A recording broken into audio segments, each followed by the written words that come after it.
Je voudrais partager notre vision de ce qui se passe dans l'économie russe et aussi comme nous travaillons à l'Institut de prévision, je voudrais parler des estimations faites par notre institut vis-à-vis des perspectives de courte et moyenne durée du développement de l'économie russe. Pour commencer, il faut commencer dès le début. Et ici, nous allons commencer par l'économie mondiale, internationale. Jacques a déjà beaucoup parlé de la situation dans l'économie internationale, mais moi, je voudrais attirer l'attention sur quelques éléments clés de cette situation qui, à mon avis,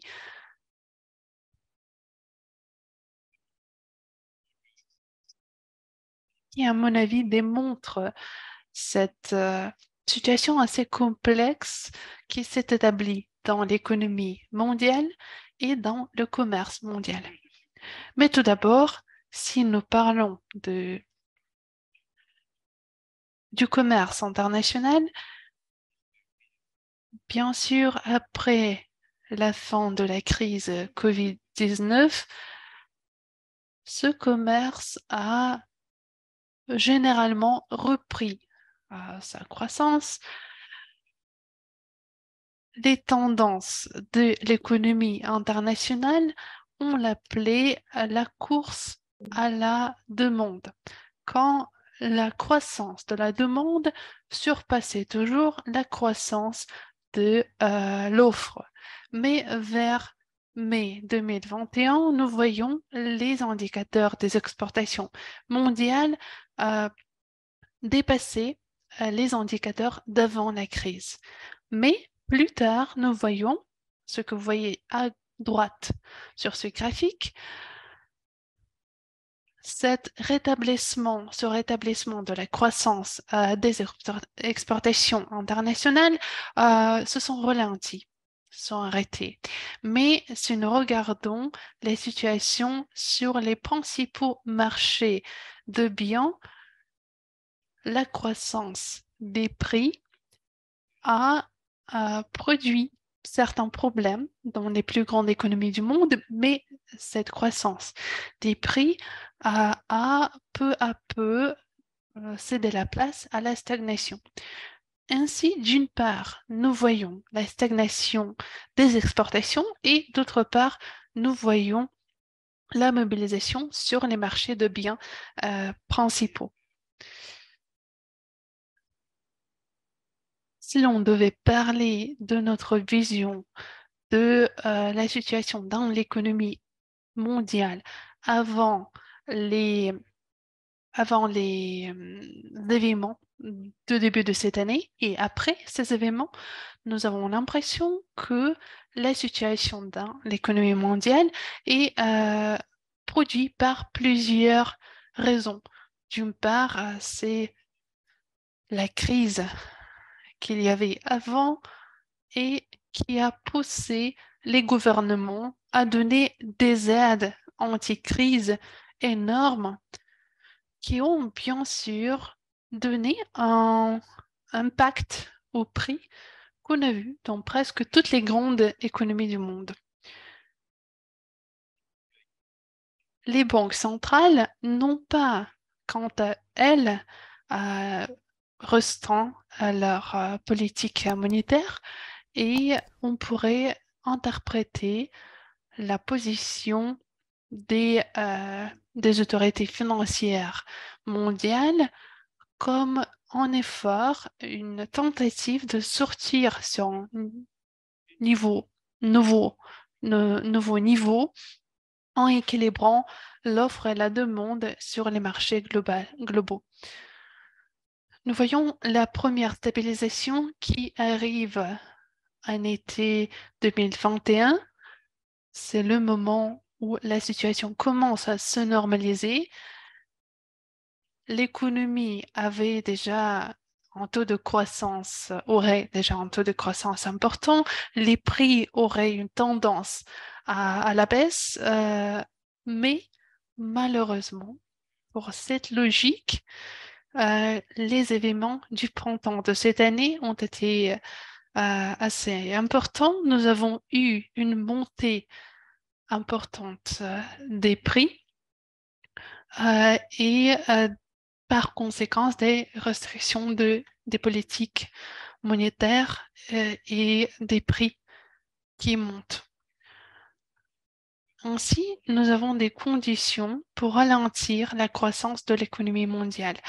Ça, c'est la première raison de cette récession dont on voit déjà des traces dans certains secteurs économiques en 2023. Le facteur suivant, c'est bien sûr le coût de l'énergie. Ça, c'est un graphique de M. Kolpakov, un de mes collègues, qui présente les dépenses énergétiques dans la structure du PIB global sur les 100 années précédentes. Qu'est-ce que nous voyons sur cette graphique? Nous voyons que chaque fois quand les coûts de l'énergie atteignaient 10% du PIB global, cela se suivait par une crise globale.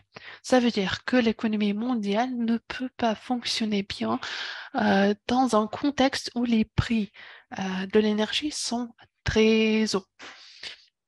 Donc ici, la situation de 2008 est très similaire à celle que nous voyons.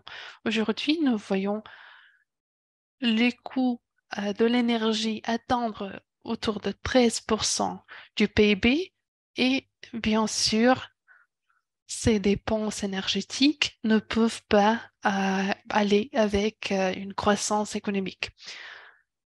Par conséquent, des pays qui ont une économie plus énergivore se trouvent dans une situation encore pire parce que ces pays, ces États, comme en Europe par exemple, c'est l'Allemagne. Et si dans une économie telle que allemande, nous voyons déjà deuxième, troisième tour et une récession qui pourrait commencer dans les pays euh, de l'Europe, c'est bien palpable déjà. Cela nous amène à la conclusion suivante. Nous entrons bien sûr une période où la dynamique mondiale économique devient très instable. Tout d'abord parce que les proportions de la production, des prix et des revenus changent. Nous voyons les matières primaires produites par d'autres producteurs. Nous voyons la montée des prix, nous voyons des problèmes financiers euh, au niveau global. Et les,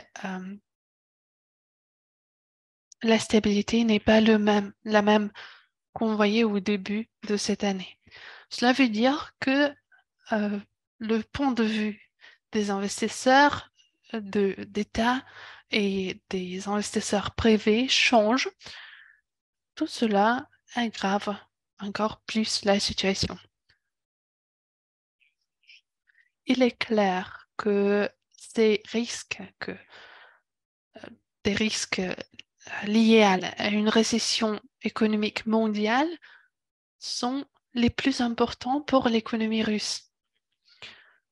Beaucoup de mes collègues ont eu des illusions assez dangereuses, pensant que la Russie est presque indépendante désormais de l'économie mondiale, mais cela n'est pas le cas. La Russie dépend toujours de l'offre mondiale euh, pour les ressources énergétiques. Et si la situation économique mondiale s'empire, cela veut dire que la Russie va subir des impacts négatifs de cela. Parlons maintenant des, du caractère de la crise dans laquelle se trouve l'économie russe. Ici, nous avons quelques prévisions qu'on a fait. Ce n'est pas pour chaque trimestre de l'année 2022-2023, c'est l'estimation de la durée de la crise économique comparée à d'autres crises que la Russie a déjà subies. Là, vous voyez, en 1998, en 2008, en 2015, en 2020, et l'estimation pour 2022, on peut déjà dire pour 2023. Si nous regardons les crises les plus conséquentes vécues par l'économie russe, c'est bien sûr la crise de 1998 et 2008. Mais par sa profondeur, c'était la crise de 2008 qui se distingue. Nous voyons que pendant 3 trimestres du deuxième, troisième et quatrième, le taux de ralentissement, de décroissance de l'économie russe surpassait 7%. Donc c'était une crise vraiment profonde à l'époque où le taux de croissance de l'économie russe était quand même conséquent. La crise de 98 était elle aussi importante. Pendant 2 trimestres, la croissance se dégradait. Et pour la crise de 2015, 2014-2015, c'était assez léger. Comme vous voyez, la décroissance n'est pas significative et elle est vite dépassée.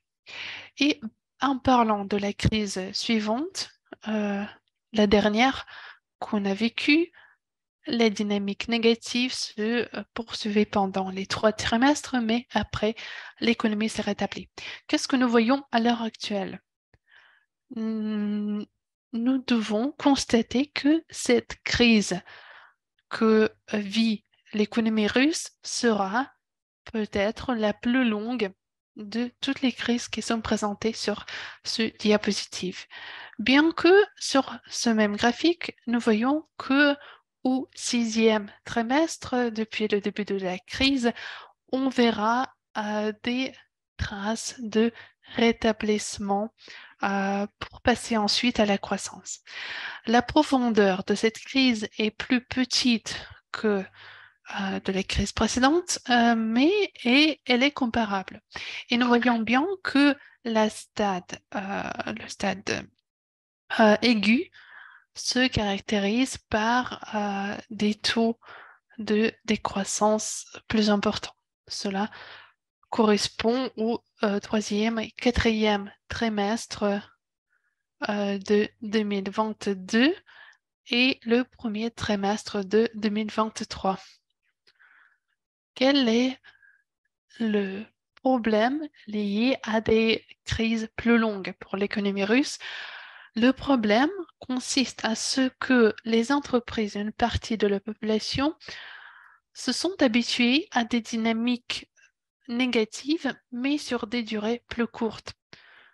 Ça veut dire que les mécanismes de protection qu'ils ont développés ne pourraient peut-être pas couvrir des durées plus longues. Nous voyons la situation s'empirer pas à pas. Si nous regardons les dynamiques de la production industrielle, des exportations, nous voyons cette situation s'empirer petit à petit.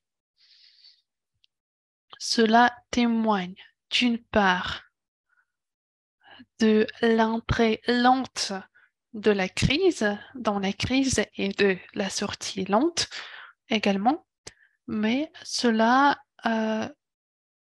montre aussi que la durée de la crise, même si ce n'est pas si grave, pourrait influencer la situation courante, mais aussi le potentiel dans la perspective.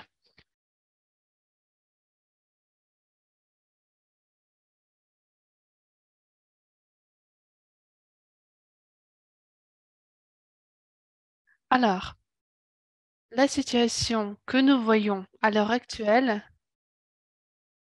la compréhension du fait que la restriction sur l'importation de l'énergie en Union européenne vont s'accroître encore en janvier, en février, nous permettent de dire concrètement que le profit commercial du commerce extérieur russe va voilà, changer. Cela veut dire qu'il y a un équilibrage des importations et des exportations, ce qui est très bien, d'une part, parce que il n'y a pas de ce flux de devises étrangères sur le marché intérieur, mais cela impacte aussi négativement l'économie russe et cet impact va s'accroître dans la perspective.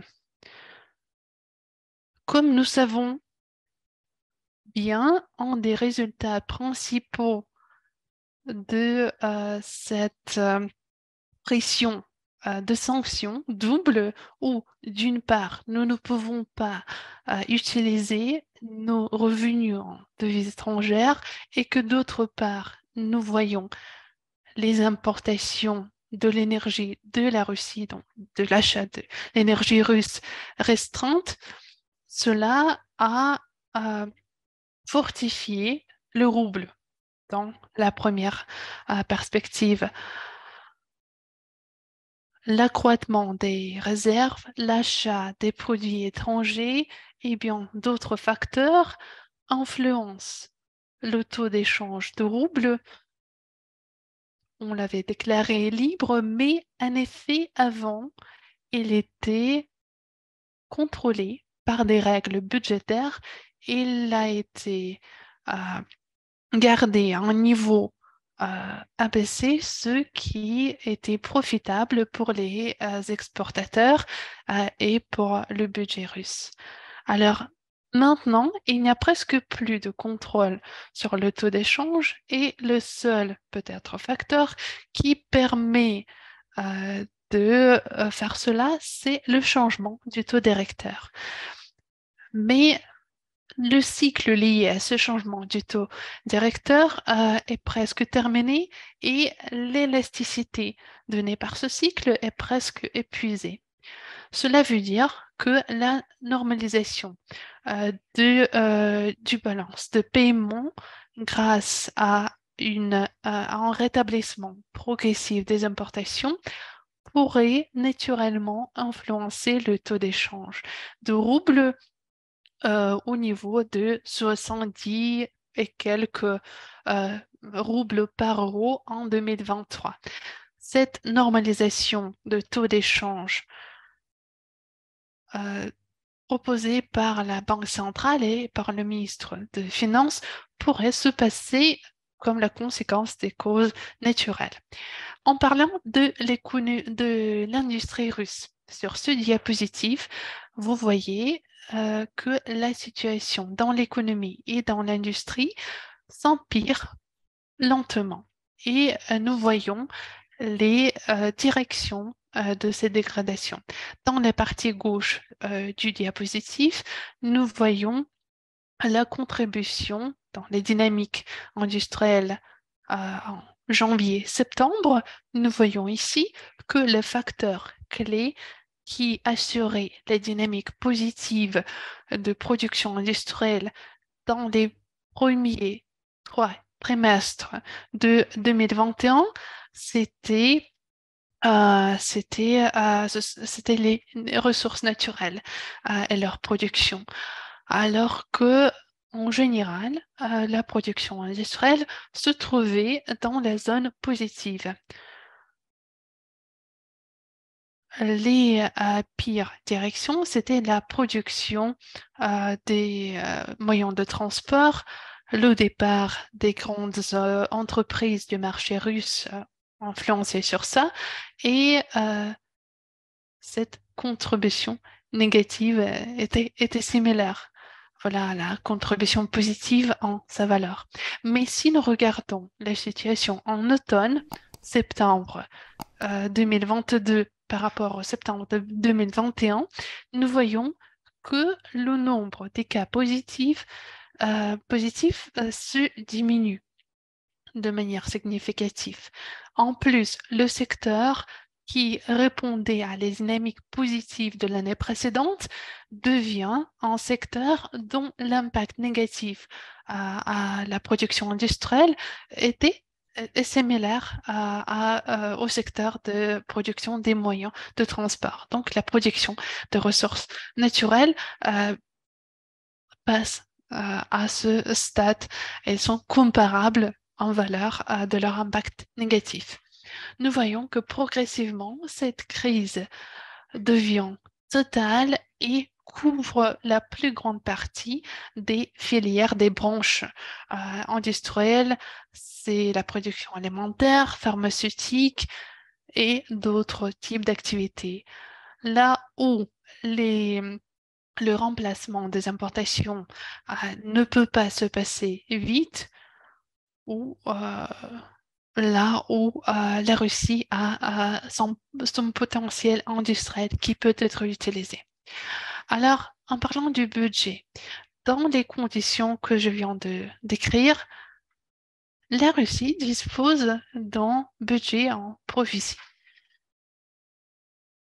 Malgré la situation qui s'empire, le budget revient, le budget euh, reste toujours dans la sphère positive.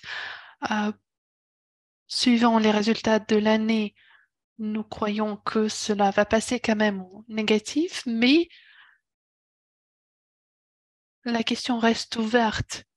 Comment cela peut influencer la dynamique économique cette année et aussi en 2023, où une grande demande euh, produits énergétiques va s'épuiser et tout dépendra du budget. Voilà pourquoi les risques de consolidation budgétaire pour l'économie russe restent significatifs. Un autre point qu'on voudrait faire souligner dans l'analyse budgétaire, c'est la dépendance des budgets fédéraux des revenus liés au pétrole et au gaz, qui correspondait à plus de 50% des revenus budgétaires. Dans le budget consolidé, c'est autour de 31%, mais quand même, c'est une valeur assez haute et nous comprenons que la situation avec le niveau des prix et les importations réelles, surtout dans la première partie de l'année à venir, qui seront assez négatives, pourrait produire certains problèmes pour le budget russe et pour tout le système budgétaire du pays. Parlant des problèmes du système budgétaire,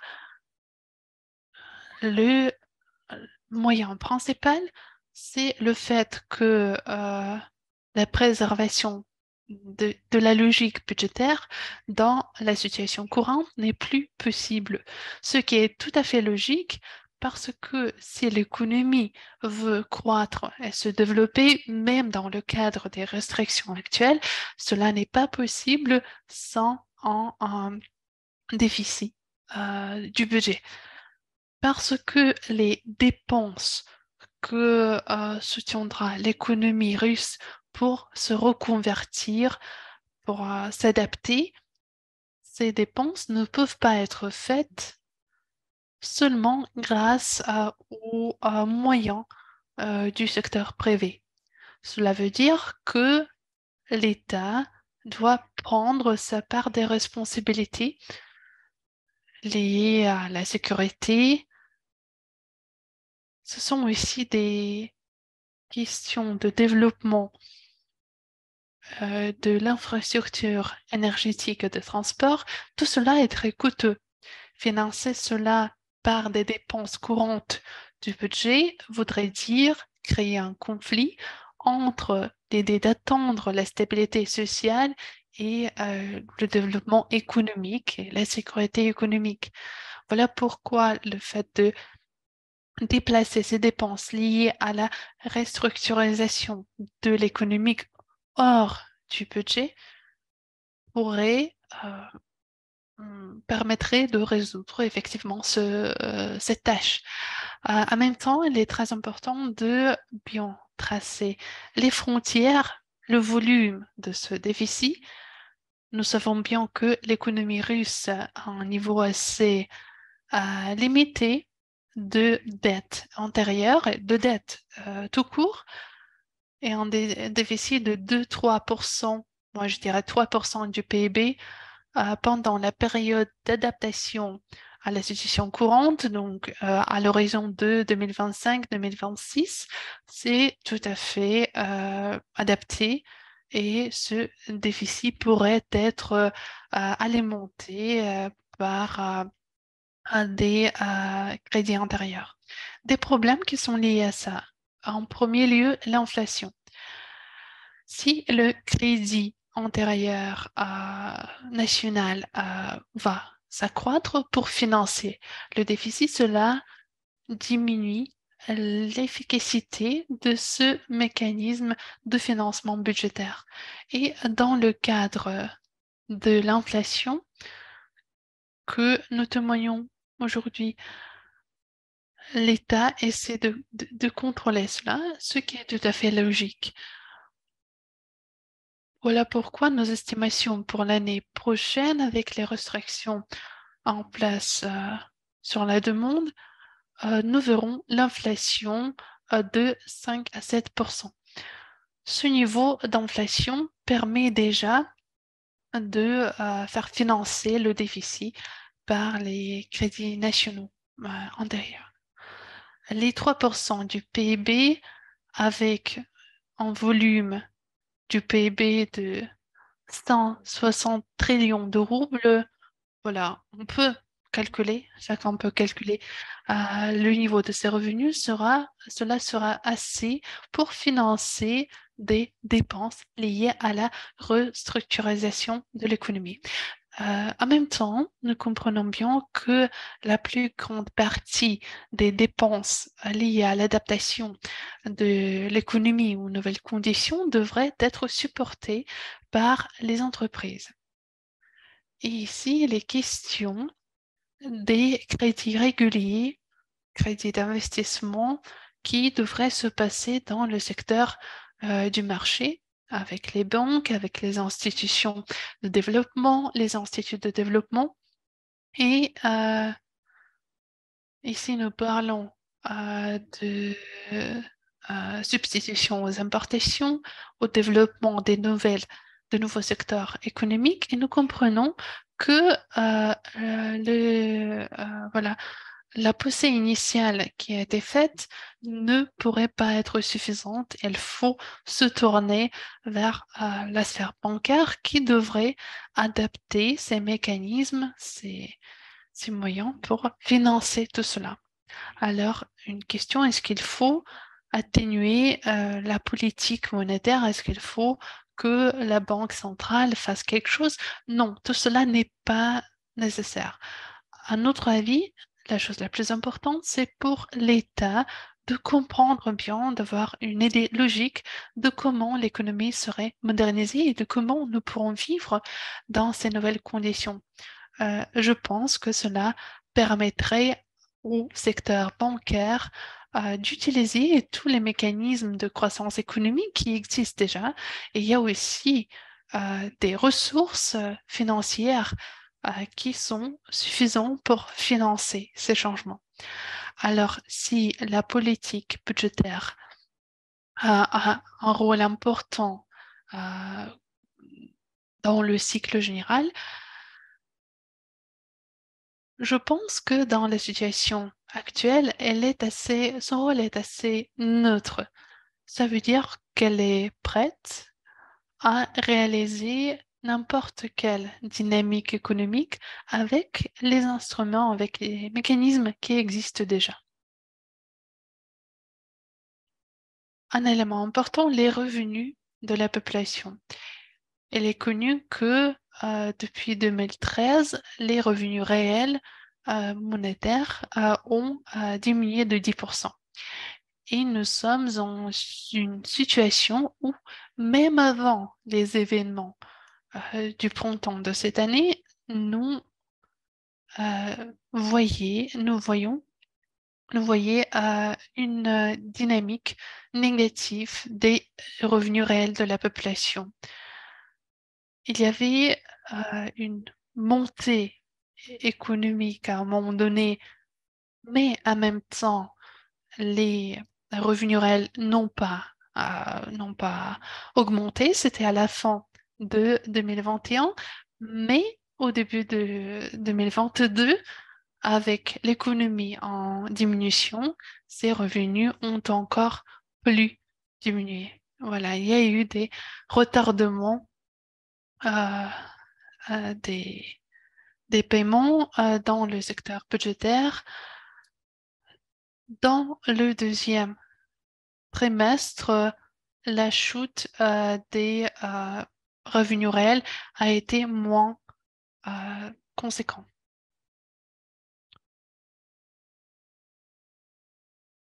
Le problème, c'est pas seulement la détérioration de l'économie interne. En fait, on voit aussi des effets des années précédentes. On a parlé beaucoup que la structure de consommation des ménages en Russie ne correspond pas au niveau des revenus qu'on voit dans l'économie russe. Ça veut dire que si on voit la structure de cette consommation, en fait, on voit euh, que la partie des dépenses qui correspond au transport, à la nourriture, est très grande. Et par contre, la partie dépenses qui correspond à l'éducation, les achats importants, cette partie est très petite. À la base des données de la banque centrale, de toutes les transactions qui passent via les banques, on voit que cette situation va se détériorer. On voit que, en fait, cette partie des dépenses qui est liée aux achats importants et même aux vêtements diminue. Un autre cet facteur, bien sûr, a une influence à la situation des ménages, mais aussi on voit que les ménages plus aisés ont en fait épargné l'argent et ils ne vont pas consommer dans cette période. Et maintenant, je voudrais parler des tendances principales euh, qu'on peut prognostiquer pour 2023.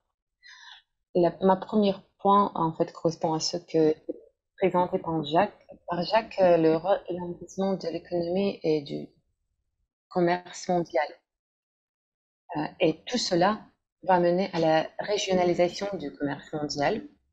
En fait, ce qu'on a vu avec les monnaies de réserve, tout ça pousse les pays au développement des systèmes locaux. Deuxièmement, c'est impossible de retracer les pas et rétablir la situation du février 2022.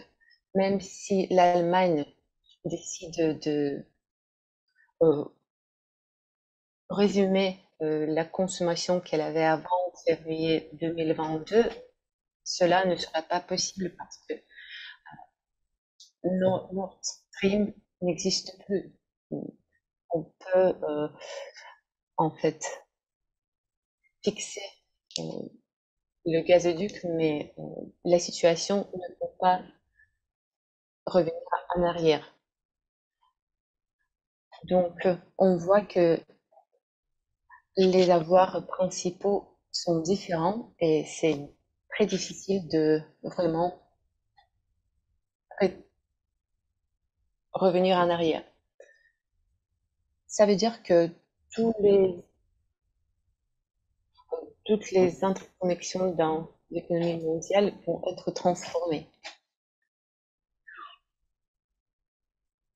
Puis, on voit que l'équilibre dans les transportations et les exportations de l'énergie en Russie va être transformé. On va être, on va voir la baisse dans l'économie russe dans cette année au niveau de 3% pour l'année qui vient. On prévoit la baisse au niveau de 1,5% jusqu'au milieu de l'année, mais puis on prévoit qu'on verra une petite croissance et cela va être le résultat de l'adaptation de l'économie russe aux circonstances.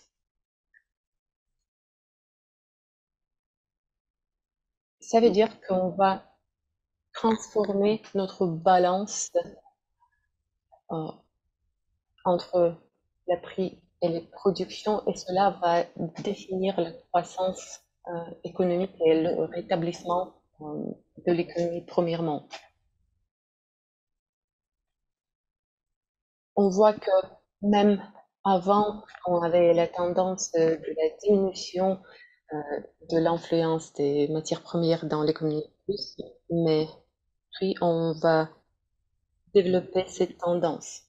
Le risque principal qu'on voit, c'est pas en fait la diminution des revenus externes et pas la baisse des prix pour les premières matières. En fait, le risque principal, c'est les facteurs sociaux. On voit que le chômage est au niveau le plus bas actuellement parce que les sociétés voient que si on vire les employés aujourd'hui, ça serait très difficile de trouver des employés dans le futur. C'est pourquoi les sociétés essayent d'offrir des conditions de travail adaptées à leur situation actuelle, mais ils essayent de retenir leurs employés. Si la crise augmente, on, on verra que ce mode de fonctionnement, quand on voit le travail en temps partiel,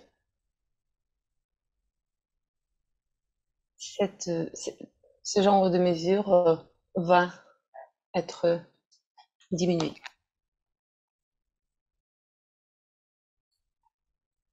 Maintenant, on a des discussions, des débats dans le cadre de gouvernement euh, par rapport à ce qui doit recevoir le soutien. Moi, je pense qu'il faut bien balancer le cycle des investissements et de la consommation. Si on soutient les investissements, peut-être on va perdre beaucoup dans la dimension sociale et c'est la population qui va soutenir le rétablissement de l'économie. C'est pourquoi il ne faut pas vraiment soutenir la consommation, il faut bien balancer le cycle dans son intégralité. Puis, j'ai déjà parlé du budget pour que l'économie fonctionne bien, il nous faut de nouveaux mécanismes budgétaires. Notre budget doit en fait devenir le budget de développement. Il faut investir à ceux qu'il faut développer. La mission du ministère de Finances, maintenant, c'est veiller que toutes nos obligations régulières sont bien soutenues. Et en fait, on n'a pas d'obligation d'investir. Et finalement, bien sûr, il faut stimuler et soutenir le business, les sociétés. Bien sûr, la Russie ne peut pas rester en isolation. Et en fait, nous ne sommes pas forcés d'être isolés. Bien sûr, dans cette période de transition dans l'économie mondiale, c'est très important pour nous de vraiment développer nos relations avec les pays euh, qui nous aident. Donc, on va développer les mécanismes qui vont soutenir le commerce international. Dans le contexte de la récession générale, ça devient de plus en plus important. Merci.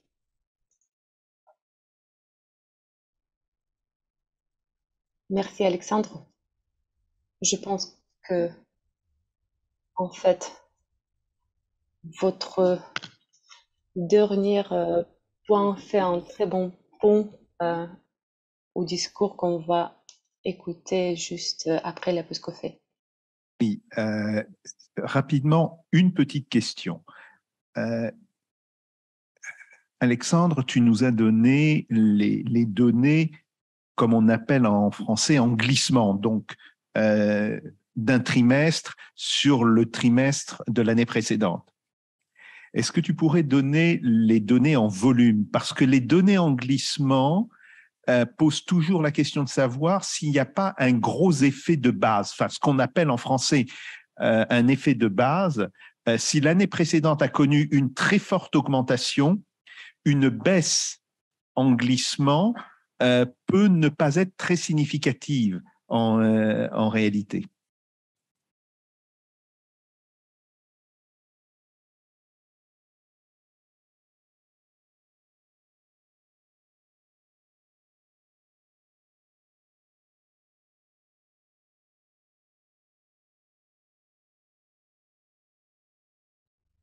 Oui, en fait, on pourrait présenter les données différemment, mais aussi on voit l'effet de base. Par exemple, en 1998, on voyait ces données. Là aussi, on voit que c'était présent. Et on voit cette année, dans les deux premiers quartiers, les paramètres d'activité étaient assez hauts. Mais selon nous, on va voir des indicateurs et les effets plus importants dans les deux premiers quartiers de 2023. Ça veut dire que la Russie, l'économie russe et l'activité diminuent très lentement. Mais ça veut dire que le rétablissement va être lent également. Par rapport aux crises précédentes, on voyait que dans les crises précédentes, les périodes aiguës étaient assez courtes, mais ici, ça ne serait pas le cas.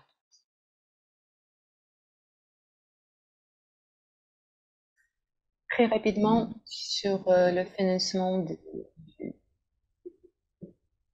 budget. C'est vrai que cette année, on utilisait notre fonds fonds de la stabilisation,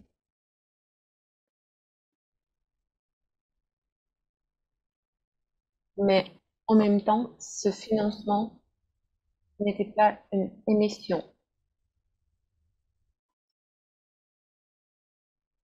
parce que on a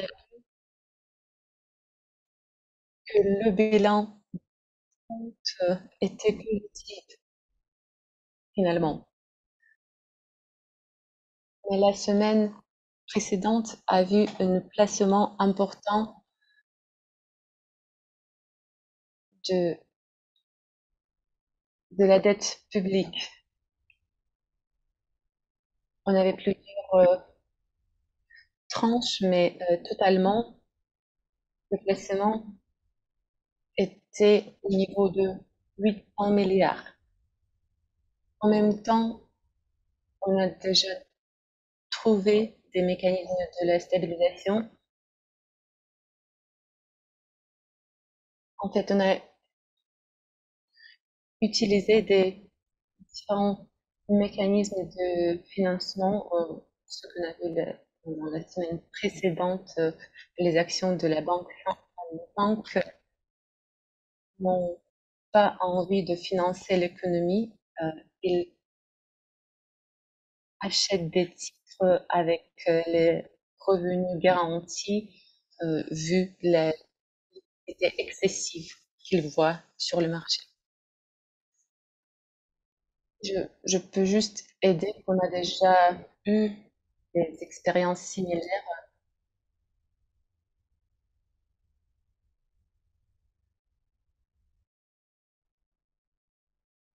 On a vu que dans le passé, on a déjà utilisé des empruntes avec les banques, on a utilisé ces mécanismes pour financer le budget. En même temps, on n'a pas vu d'inflation importante, donc il n'y avait pas d'influence significative négative. En même temps, on a su de relancer le système financier sans beaucoup de problèmes, sans beaucoup de conséquences. En fait, nos analyses montrent que au niveau de déficit de 3% de PIB, on peut utiliser des mécanismes comme ça pendant une vingtaine d'années et en même temps, on peut rester au niveau de dette publique de 50% à peu près. Et on voit aussi des expériences similaires avec les autres économies importantes.